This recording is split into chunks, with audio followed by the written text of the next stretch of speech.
A listener note: this story contains adult content and language. In March 2015, Debra Newell realized she had married a stranger, a man whose past was a series of fabrications. John had seemed desperately in love with her. She hadn't listened when her family told her his stories didn't add up. But now she had proof: police reports, restraining orders from multiple women, jail and prison records. He was a serial con man, a master of intimidation. And according to the records, he had a nickname that went way back: Dirty John. Debra hastily cleared her things out of the Balboa Island house they shared. She had to walk away from $50,000 she'd paid on the year-long lease. She began living out of hotels, hiding. John was stuck in the hospital after back surgery with an intestinal blockage.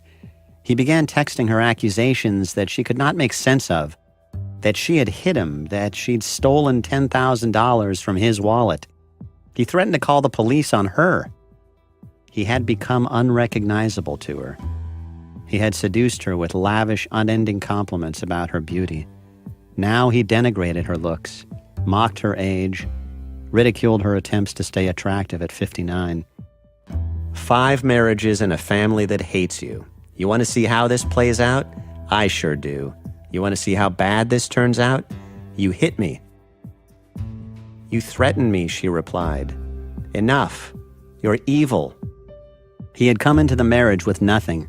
She ran a prosperous business. His motive was coming into focus. Divide up the stuff and I never see you again, he wrote. Your choice.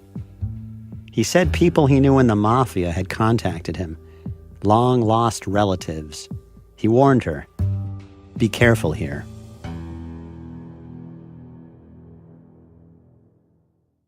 Hi, it's Christopher Goffard. If you'd like to support more signature journalism like this, you can join us by subscribing to the LA Times. Our mission is to uncover the truth every day, and we invite you to be part of it at latimes.com/join. That's latimes.com/join. From the Los Angeles Times and Wondery, this is Dirty John. I'm Christopher Goffard.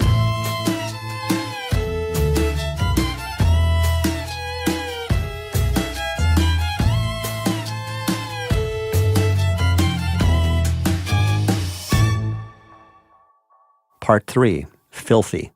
Well, the mob always had a presence in our home. My grandfather was a holder, is basically what he was my dad explained to me, is he held money. And I remember they would roll the $100 bills up and they'd shove them into the shower curtains. It was so funny. I was 12 years old at the time. I'm like, who puts money in the shower curtain rod? I'm talking to Donna Meehan Stewart, one of John Meehan's sisters. They grew up in San Jose, California, where their Brooklyn-raised dad ran the Diamond Wheel Casino. People came to play poker, lowball, and pan. The kids cleaned the floors and the ashtrays for money. Donna says that what John and his brother absorbed from his father and the men around him was a set of illicit skills, like how to file bogus lawsuits and pull off insurance scams. This is how you go about doing things dishonestly and cheating, and, they taught those boys that. Both my brothers were that way. They knew how to work systems. They knew how to lie. I'm trying to trace John Meehan's path from his childhood in San Jose to the day he lied and charmed his way into Debra Newell's life. I'm trying to find out what he wanted to hide. Growing up with John was hell. Maybe it was just this sibling rivalry, but there was definitely issues with John. This is John Meehan's other sister, Karen Duvalet. She went to Prospect High School with him in Saratoga, California in the mid-1970s.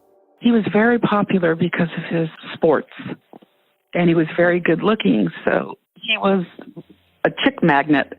Had a lot of women. He had, a lot of charisma. He learned at a very young age how to work it. From as far back as I can remember, he was a straight-A student. I think John thought he was smarter than everybody else because everybody told him he was, but he had no common sense. He wasn't groomed to take that and be successful and to help other people and be grateful that, you were blessed with these gifts. Instead, he was taught to manipulate at a very early age. And that's the fault of my parents, especially my dad, because that's all my dad knew. She says the family was related to Albert Anastasia, the East Coast mobster who ran Murder, Inc. This is a name you know if you have even a passing interest in mafia history. Reporters called him the Mad Hatter and the Lord High Executioner, and he was famous for eliminating potential witnesses. He died in 1957, riddled with bullets in a New York City barbershop. You might have seen the photo. John and Karen's grandmother did have the surname Anastasi, but I couldn't find a conclusive genealogical link to the mob family. What matters is that John grew up with this as the family lore, and in the way others boast about forebears who were on the Mayflower, John bragged about this supposed mafia pedigree. And if anybody did anything to John, or, my dad would tell us, you go out there with a stick and take care of it. It's the Brooklyn mentality of you fight, you get even. If you want to get back at somebody, you don't get back at them, you get back at their family. That's where that mafia mentality came in. John was really influenced by my dad, and that's what John locked onto, was the glamour of a mafia family. And it's just, I look at it now and it's just still so weird. The sisters say their mother had an affair with a casino worker and their parents divorced. At the time, Karen was a high school freshman and John was a sophomore. And that's when, she says, John started to go really bad. It was a very bitter, it was a very angry divorce. We were the all-American family, 2 boys and 2 girls, and literally one night I came home and it was gone. It was blown up. And he just hated my mom for destroying the family. And I think that is the beginning, of John. I think, up until that point, he probably could have gotten some help if my parents would have stayed together long enough. But, he got caught in the wheel of dysfunction. My other brother was gone. My sister was married, and then there was me. So it was John and I that got kind of dumped. She says John hated his father, too. His father encouraged him to join the Air Force. She says the Air Force offered John a free ride through medical school, but he didn't want to give up the years of his life. So here he was, graduated high school, living here and there, working in hospitals as orderlies, and wheeling and dealing, selling cocaine now. She says her brother was obsessed with the James Bond movies, Sean Connery's Bond, suave and beyond the law with a license to kill. That was the image of himself John favored. He had a customized license plate that said MEE 007. He actually went to Santa Clara University for a while, but got in trouble all the time. It was just easier for John to just be 007 and to, deal with women and money and, cars and just hustle. He was a hustler. And whatever he had to do to get money, he would do. He was in the Taco Bell, and he picked up a piece of glass and put it in a taco and bit into it. The company that my dad worked for was the one who paid the claim. So I don't know if they were both in cahoots on that or what, but I know my dad was hurting for money back then. She tells me another story about a time John jumped in front of a Corvette and accused the driver of hitting him. It busted his leg pretty good, but, my dad was behind that one and got John a grip of cash, a settlement. The sisters tell me that John got busted for drug dealing, that he testified against a friend in exchange for leniency, and that as part of the deal, he had to leave California. John got a Bachelor of Arts degree from the University of Arizona in 1988, and that fall, he enrolled in law school at the University of Dayton. I found a man named Kevin Horan who happens to be an FBI agent now, but in the fall of 1988, they were law school classmates. I don't know if it was an air about him or the way he wore his clothes or the way he, looked or whatever. He just kind of had a look of like a California guy. I don't know why that stuck out with me, but it did. But he says John didn't make a strong impression as a student. He made his name in other ways. I was living with some buddies right there on campus, and they were the ones that really got to know him, and I think it pretty much coined the phrase, that I came to know of him. It called him Dirty John. And again, that had to do with, I think, just him being kind of having a little reputation as a ladies' man or something like that. Along with Dirty John, they called him Filthy John. Sometimes they just called him Filthy. In the fall of 1989, Kevin moved into a house John was renovating out by the cemetery. Was he secretive about his past?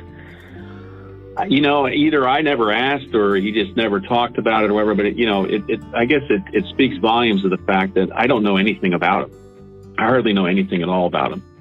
And here I live with him. I want to say it probably was that semester. I was noticing he was bringing girls back to the house.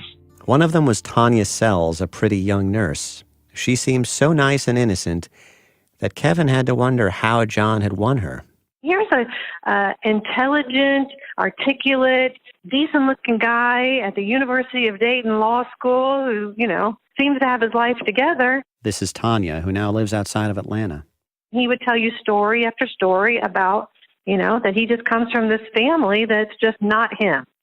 And, that he was able to escape them because other people stepped up into his life and helped, make him a great person.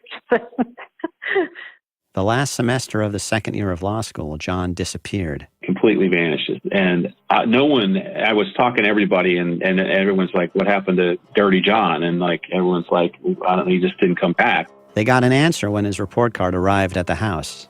And I remember, kind of peering through the envelope, the light peering through it, that, I remember seeing a bunch of D's and F's. And so we knew that he was done, that he had basically flunked out. Kevin says John's mail kept arriving at the house, boxes of CDs, credit cards, and fictitious names. It was clear that John had been running scams. Kevin says John also took money from an older woman for a roofing job he never completed. I found another law school classmate of John's, Lance Gildner, who says John seemed proud of the credit card swindle, not sheepish about it at all. Lance thought, this guy is committing felonies. So the name Dirty John, it started with his womanizing, but it seemed to grow and evolve and encompass a bunch of other things that he did, like these housing scams, right? It probably was a conglomeration of many different things that people knew about him, that he was basically this strange lone wolf guy that, did all kinds of, scandalous type things. And it wasn't just with women. I knew this stuff about Tanya, that he was cheating on her, that people called him, Filthy and Dirty John, and he was ripping off little old ladies and stuff like that. John was still in the area, and his latest deception was at once more audacious and more intimate. He was getting married to the pretty nurse. It's November 10, 1990 at St. Joseph Catholic Church in Dayton, Ohio. John Meehan, failed law student, is about to marry Tanya Sells, who is about to graduate from anesthesia school. This is the bride's family church, where she was baptized and her dad was an altar boy. The officiating priest is her uncle. Heavenly Father, hear our prayers for Tanya and John. The bride is 25. The groom is 31, though she thinks he's 26. He's told her he was born in 1964. She also thinks his name is Jonathan, although his name is just John. He's shaved 5 years off his age and added 5 letters to his name. Did it strike you as strange that he didn't bring anybody to his wedding from his family? Okay, well, I can explain that. He told me that his dad was an alcoholic and his mom was addicted to painkillers, and that they were embarrassing and that they didn't get along, and that the wedding day was about him, and he didn't want them ruining it. John fidgets and smirks in his tux through the ceremony. He looks like a boy in a grown-up's costume enjoying some fantastic private joke. John wears that glib devil-may-care expression as his friend Phil gives the toast. Y'all don't know John real well. And I've known him for about 3 or 4 years now. And if you talk to any of his friends, you'll just as far as her reaction to his wedding, you'll just find out that they're completely shocked and baffled. And the reason why... Bail yourself out now. No, and the reason why, and I think one of the reasons John and I hit it off real well, or started to become friends, is we're a little bit skeptical people, you know? To see John really be in love is an inspiring thing for me. And I'm sure for his friends too. And so, John, I wish you the best of everything and may you live happily ever after. Thank you. Phil might be describing a guy he's just met for all we learn about him. I tracked down another of John's groomsmen, and he tells me how strange the wedding felt. A Don Draper wedding, he calls it. A reference to the John Hamm character on Mad Men who's living under a fake name with a fabricated past. John, how do you feel this evening? I'm fine. I feel good, thanks, Phil. And thank you very much. I appreciate the toast. You did a damn good job, and I appreciate everybody being here, except Lance. Thank you. And so, what do you got planned for the rest of the evening? Rest of the evening, drink, frivolity, fun, plundering pillages near and far. Sounds good. I first met John about 2.5 years ago. Do you remember any particular anecdotes that happened that really come to mind? Any kind of anecdotes that come to mind? No. Well, we'll try somebody else. There's a blank space where the story should be, and the stories his buddies do have aren't repeatable. Let me start by saying this. John Meehan's nickname is Filthy John Meehan. But why? Why? His friends, why? You remember when you first created that nickname and why? Yes, I do, but it cannot be divulged on camera. After the wedding, watching this video, Tanya is surprised to learn that this is the nickname of the man to whom she has just pledged her life. Tanya asks him about it, and he laughs it off. It's nothing. The young man reads the letter again, his curiosity barely contained. It's what I do not know that injures me the most. Oh man, me too, buddy, me too. How many nights have I stayed up late trying to figure this out? The doorbell rings. It's another package. The young man tears to the door and rips open the parcel. Inside is a flashlight. In case this gives me nightmares, too late. And something else, hard and small. Is that a tooth? 2 more letters, one crisp and white, the other creased and bent, much like the dying man who sent it. Dear friend, thank you for your response. I can tell, though you may object now, that you and I are more alike than you ever imagined. Want to hunt a killer? Visit huntakiller.com/dirtyjohn and use coupon code DIRTYJOHN for 10% off. John took Debra's car and would just drive for hours up and down the coast between Orange County and San Diego. That's a lot of time to fill.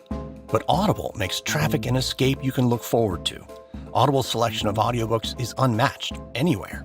Millions of Audible members access performances by A-list celebrities and amazing narrators.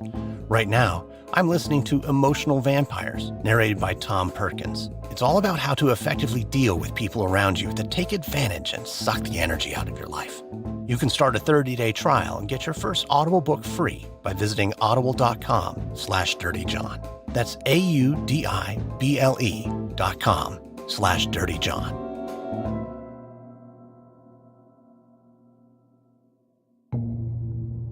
Ten years into the marriage, Tanya made a phone call he'd always forbidden.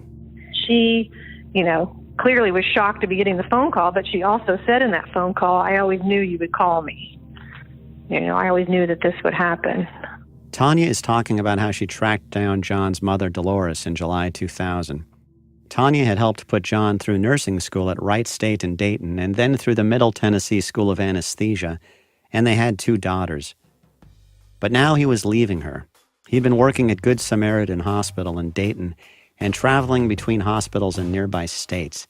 He was not a doctor, but a nurse with specialized training in anesthesiology, a nurse anesthetist.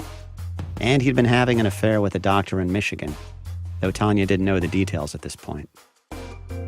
So Tanya called his mom. She reads to me from her journal. I told her who I was and that John had left me asking me for a divorce. I told her that he had always forbidden me to talk to anyone in the family, but that now that I had nothing to lose, I wanted to know if she would talk to me and help me answer some questions that I had about John. She proceeded to tell me the following, and I just make like bullet points. John's real birthday is 2/3/59. So that's the day I get confirmation of that. His birth name is John Michael Meehan, not Jonathan Michael Meehan. He had gotten arrested in California late 70s, I think it was actually early 80s, for selling cocaine and turned in his best friend as a plea bargain. His mom asked me if he was still using drugs. I was like, what? She called his sister Donna, who told her some of the same things, and his sister Karen. We talked for 2 hours. In quotes, I wrote, "We'll tell women anything to get them to like him." She said he was a genius, got straight A's. Tanya searched the house they shared in Springboro, Ohio, and found a hidden box containing the powerful surgical anesthetics Versed and fentanyl. As a nurse anesthetist herself, she knew there was no legitimate reason for him to bring these drugs home. At some point, he'd become hooked on the drugs he was supposed to be giving patients. She told police, who started an investigation. This was September 2000. Depending on the state and the hospital you're in, when you go in for surgery, whether it's knee surgery or open heart surgery, your life is often in the hands of the nurse anesthetist on duty. They put in the breathing tube, and they monitor your vital signs while you're under, and they control the amount of pain medication you're getting.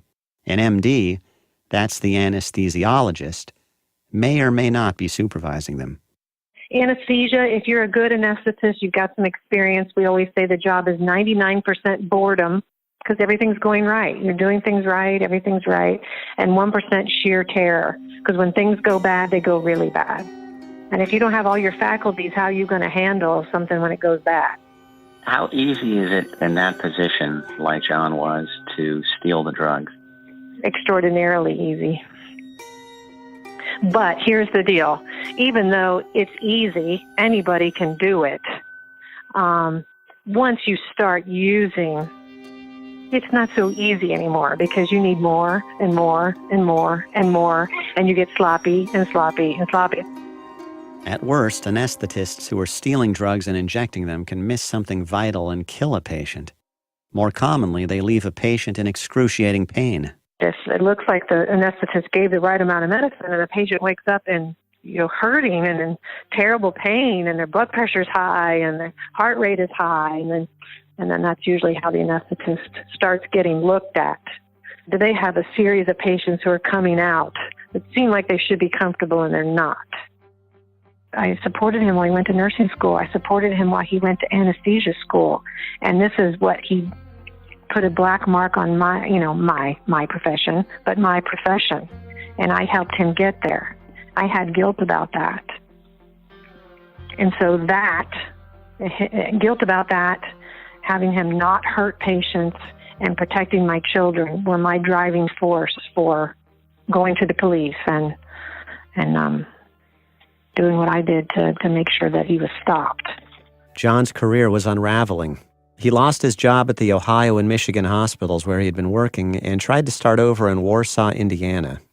Tanya's friends notified the nursing board there. And I don't know any of those details, but he was asked to get treatment. But he accused me of being the one to call the Indiana board to report him, which I had not. And he was threatening me with these phone calls because he thought that I was, ruining his life, his career. Police told her to get the threats on tape. She plays them for me. Let me ask you a question. Can you answer me a question honestly? I'm the most honest person that you know. Who called the Indiana State Board of Nursing? Why am I going to tell you that? John, I'm not going to tell you who called. Why would I do that? You're the most vindictive person I know. I don't intentionally... Any of the things you've done haven't hurt me, and you haven't done it purposely to hurt me. No. What were you doing it for kicks? No, to protect my children. No, that's a whole different story. Listen, I spoke to my mom at great length. She's never going to talk to you again. John, why do you think that bothers me? Because we had a good long talk, Tanya. And all this stuff you've been telling me is nothing but a bunch of lies. The fact that me getting half of your retirement isn't bothering you. You spoke to her at great length about how it bothered you. I think it's wrong. But if you can sleep taking it and you can live with that, then go ahead. That's what I've told you from the very beginning. Well, evidently... You know that it's wrong. You know that it's wrong. No, it's not wrong. In your heart, you know that it's wrong. No, I know that. And that's why from the very beginning you were going to let me keep it. Yeah, that's right. Had you just done things the way I asked you to, but no, you wanted to cause all this trouble. I'm not trying to cause trouble. I'm trying to find out the truth so I can protect my children. Your family... The children are the last thing. Your family told... Yeah. They are. Your family told me some very horrible things about the person that you really are. Call my mom now and let's see how honest and upfront these horrible things were. None of them were true. None of you. So your mom, your sisters, my mom, they all told... Go ahead and call her now. Well, if you threatened her and made her feel bad for telling me, then of course she's going to change her... My mom, Tanya. Amid the acrimony, they arrange for John to pick up the kids for a visitation. What compounds the awkwardness is that he's been living at Good Samaritan Hospital. I'll pick him up at 10 o'clock. Okay, but I have a question. What about Abby's nap? Do you want to bring her back after a couple hours and then just go out with Em so that she can sleep? I mean, you're not going to have any place to lay her down. Yeah, I'll talk. Who am I picking her up from? My house. I don't work Sundays anymore. Okay. I'll pick him up at 10 o'clock at your house. Okay, and, don't forget, a diaper bag and stuff. I won't. Okay. All right. Bye. John's anger escalates, and so do his threats. Tanya plays me more calls. Well, why the hell you just get rid of my last name? I can't stand you using it. And one other thing, I have it on excellent authority. You're the one who's been making the phone calls. This is not. Sleep well. Yeah, just that.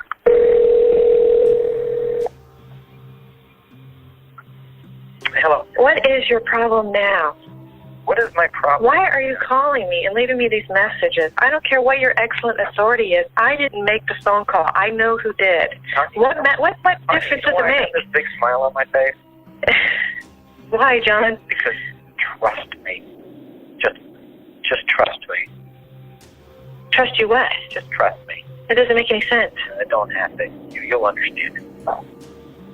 What, the mafia's coming after me again, or what?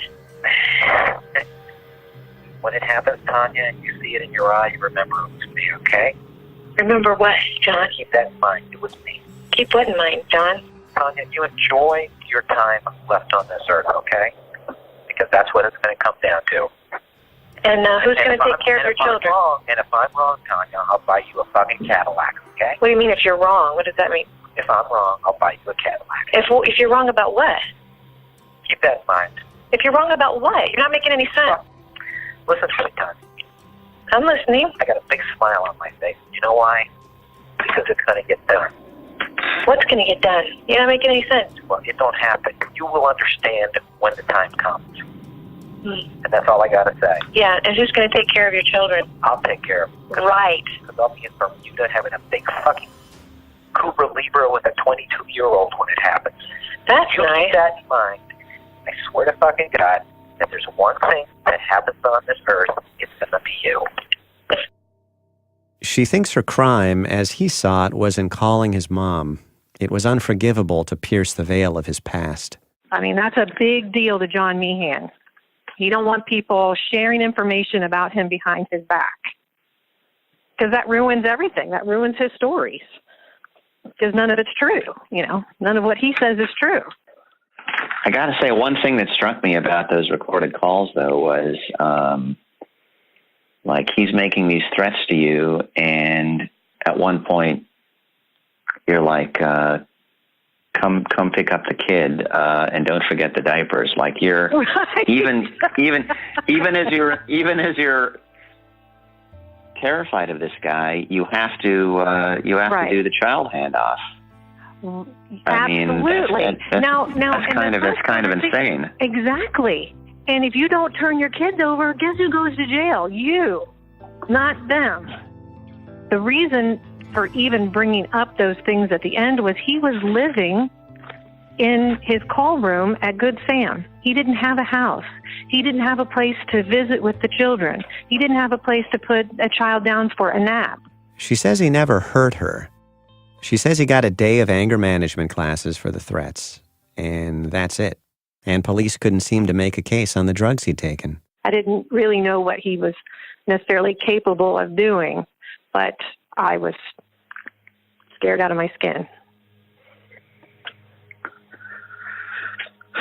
I don't know if it's the whole thing made me nervous, or it's just, you know, when you've been living a life for 12 years and one day or over the course of a few months you find out that it's all been made up and wasn't true. I mean, it really rocks the core of who you are and what you believe is true and honest and, you know, good in the world.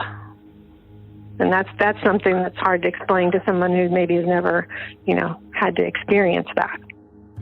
You can be smart in the brain and not smart of the heart, or not have, you know, a lot of life experiences or street smarts to, you know, come across, you know, even characters who are 10% of what John was, you know, people who lie to you or cheat you or steal from you. I'd had a pretty easy, normal, you know, upbringing, childhood and everything. And this was my first experience with evil. Take the one you love down to that river, my son. Release all your demons.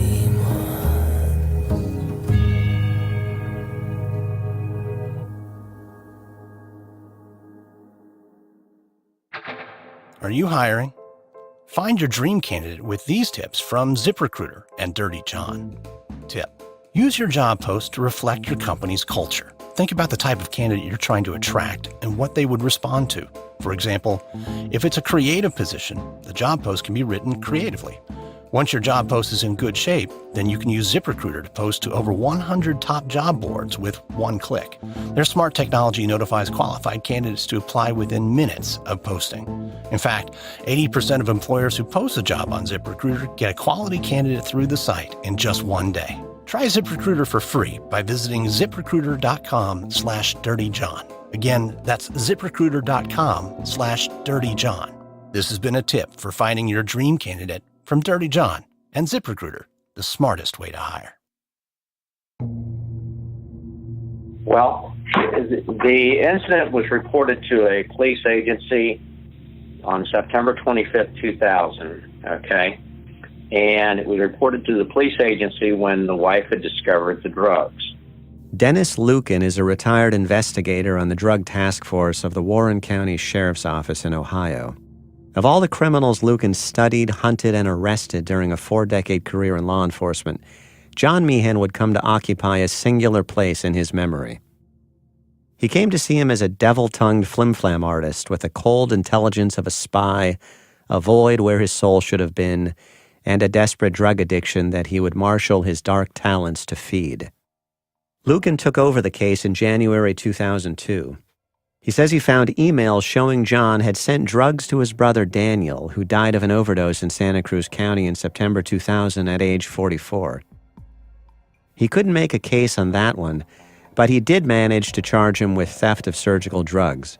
What about this case fascinates you so much to the point where you've paid attention to developments in this guy's life long after your involvement in the Ohio case ended?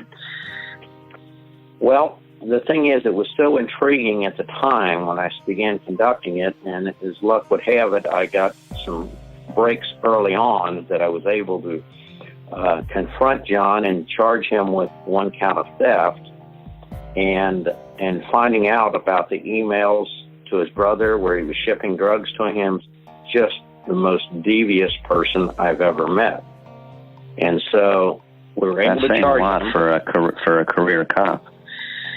Yeah, it is. You know, after a total of 40 years, I can say he's the most devious, dangerous, deceptive person. And there are so many things that John has probably done that we will never, ever, ever know. It's just the fact that in talking with so many individuals, like I say, telling me about him having a gun in the operating room, having him withdraw Demerol, stoop down, and then come back up and never see it administered to a patient, as I read in one of the reports.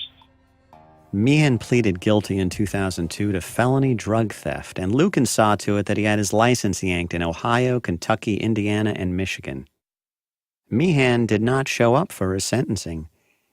And in June, he was found at a Comfort Inn in Saginaw, Michigan. He was in a semi-conscious state surrounded by syringes and drug vials from another stolen anesthesia kit. They loaded him into the ambulance. En route to the hospital, he grabbed the drugs and jumped out of the ambulance. He ran into a JCPenney, climbed an elevator shaft, and scuffled with the cop who was trying to catch him. John spent 17 months in prison, and Lucan thought maybe the case was closed. But as the years passed, he would hear of a seemingly endless list of women he had scammed or was trying to scam. And so at that point in time, I knew this case was going to go on until either somebody killed him or he killed somebody. When John got out of prison in 2004, his sister Donna tried hard to help him. She says he was ordered into a drug treatment program in Ohio. She covered his overdue child support. She got his car out of impound and his house out of foreclosure, landscaped it, got it move-in ready for him. This is on Lakewood Drive in Hamilton, Ohio. She gave him a credit card, too. His divorce was final, and he was going to learn to be a father again with supervised visitation of his kids. I mean, there was nothing he would have had to do except to be a better person and go get help. And he had medical insurance and dental insurance, and to take this time. And if you're really sorry for everything you did and you want to be a better person, there would have been no excuse. Money, nothing. She was heading to the door about to catch her flight home to California when she looked over her shoulder. I said, I'm leaving now. And his back was towards me, and his laptop computer was open, and I saw Match.com. And I knew, oh my God, is this what we're going to do? Your first night home? Is this it? Match? Really? What signal did that send you? Women. What was important to him was getting a date right away.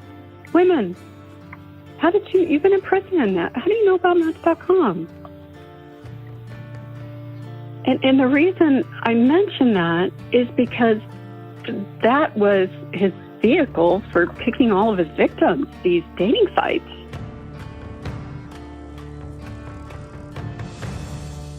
John's neighbors told her they saw a parade of women coming through the house. He was racking up credit card debt and didn't seem to be looking for work. He moved to California, where Donna gave him a spare bedroom at her Newport Beach house and a job at a real estate business. So John needed to re-enter the workforce. And he did that haphazardly. It was a disaster. He would never show up. I don't know what he was doing. He was going to the doctors all the time. He was going to hospitals. He says his back, I need to get my back fixed. My back hurts. And this is 2005 now. We had a difficult time with him because he was constantly seeking drugs. And I told him, I said, John, if you're doing this for drugs, I'm not going through this again. I can't. This is it. Donna found out that her insurance premiums had skyrocketed because of John's claims. In 2007, she decided to move to the Palm Springs area with her husband. He wasn't going to get better. He was going to do to me what he was doing to everybody else and just suck them dry. John followed her to the desert, and she says he stayed with her for about 8 months. She says he rented a house and opened up shop doing RV repairs. I stopped helping him. He became pretty self-supportive. But I couldn't figure out where all the money was coming from. Wow, you're doing really good. Oh, my gosh.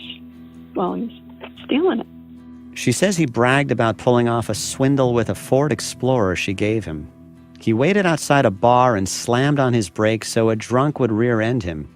He collected a personal injury settlement, then filed a bar complaint against the lawyer who'd represented him to avoid paying his bill. Apart from dating sites, John met women at the hospitals he had checked himself into. Donna remembers an ER nurse calling her. She says, I need to talk to you. It's about your brother, and I'm sure you know about us, and we've been dating, and it was pretty serious, and I'm just so confused. I don't understand, and there's silence on my end. And she says to me, you have no idea who I am, do you? And I said, no. She got another call from a Riverside County woman who sued him for taking $50,000 of her money. I drove to the Riverside courthouse. I pulled the case. I copied the complaint. I read it. I went over to his little office he had on Perez, and I remember I threw it at him. And I said, John, this is it. This is the end. You're off our medical. I don't want anything to do with you. And you got to give this girl her money back. No, you don't understand. It was a business deal. It was a business venture. And I said, nothing you do is a business venture. I was hysterical. I was really upset. I was crying. I just felt crushed. I felt sick. Sick. Still, she allowed John to put his trailer on her RV lot in Cathedral City. But months went by and he refused to leave.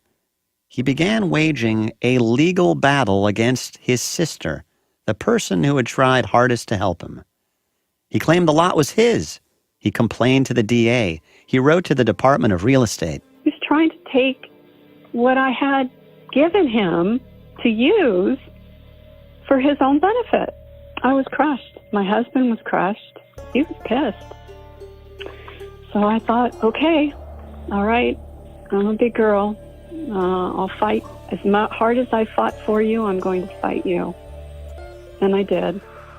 I got a restraining order. My daughter had to testify. I had a hearing. My aunt had to show up. John came straight out and threatened to kill you? Yes. In an email to my daughter. She managed to get a court judgment against him for money she had lent him and he had promised to pay back.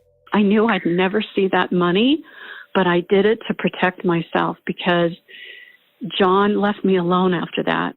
It was never the money. It was leave me alone. It was all I had. To me, that was stronger than a gun. The best glimpse into how John Meehan perceived himself, the best account of how he framed a life littered with self-made disasters, might be in a letter he wrote in June 2012, asking a friend to help him get his nursing license back. In it, John cast himself as the brave, often betrayed, long-suffering victim in his life's twisted narrative.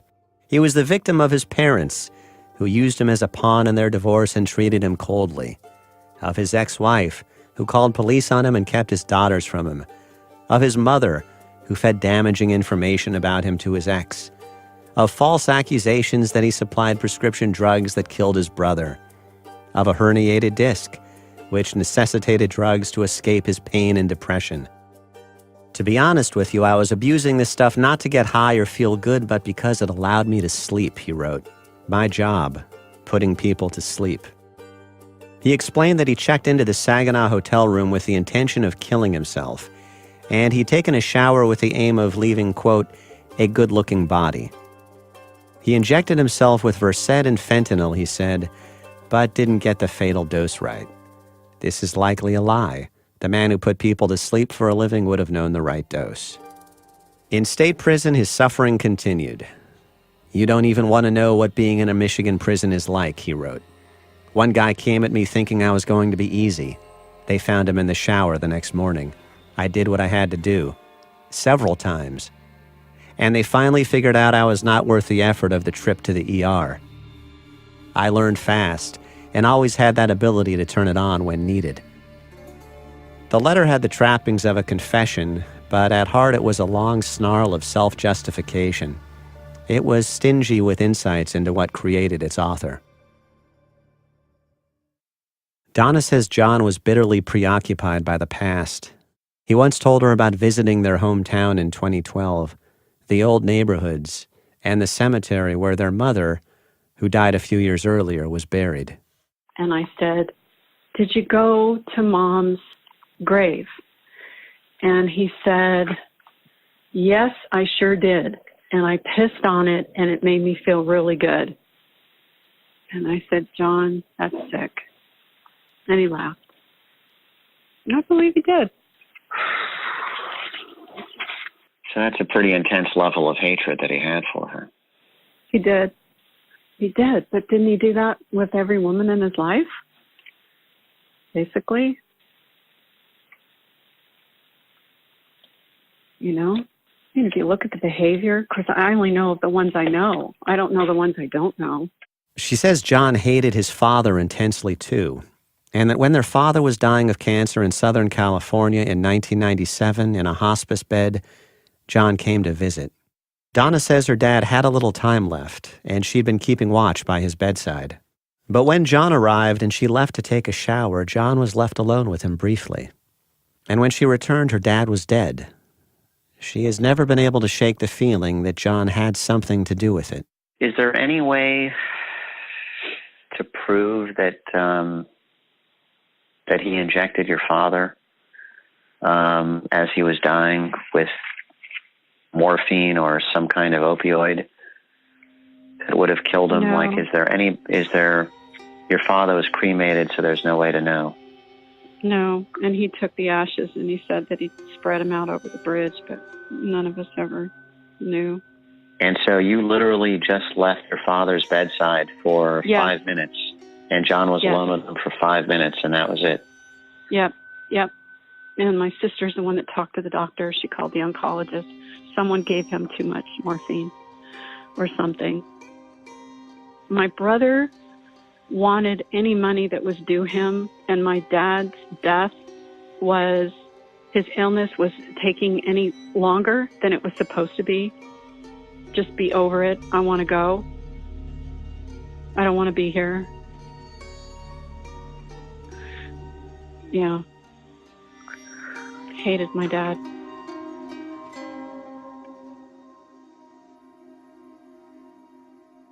Back in Orange County, California in March 2015, the woman who had been married to John Meehan for 4 months did not know all of this.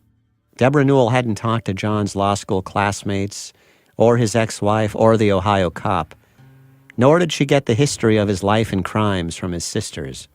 But she did have a stack of documents outlining a history of arrests and restraining orders and swindles, more than enough to scare her. His threatening texts amplified her fear. But as he lay at Hoag Hospital in Newport Beach, his tone became conciliatory, repentant. He begged her to see him. He wanted to explain everything.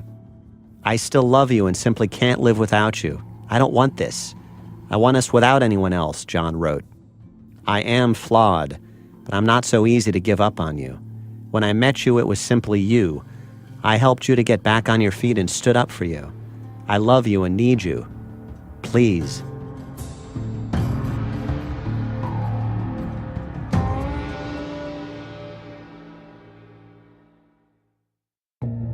On the next episode of Dirty John. He found me any way possible. He would text me. I blocked him from his cell phone. I blocked him from my aunt's cell phone. I blocked my aunt's cell phone. I blocked him from email. I blocked my aunt's email. I blocked Facebook. I got off Facebook. I got off Instagram. I got off every social media possible.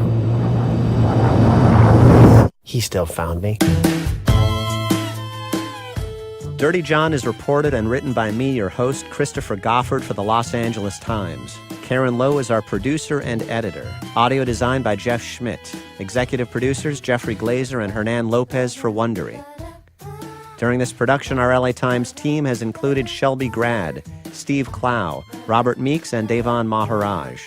You can read the story at latimes.com. We're putting up installments as these episodes air. And check the website for photos of this story. We'd also love to learn more about you. Please go to Wondery.com/survey.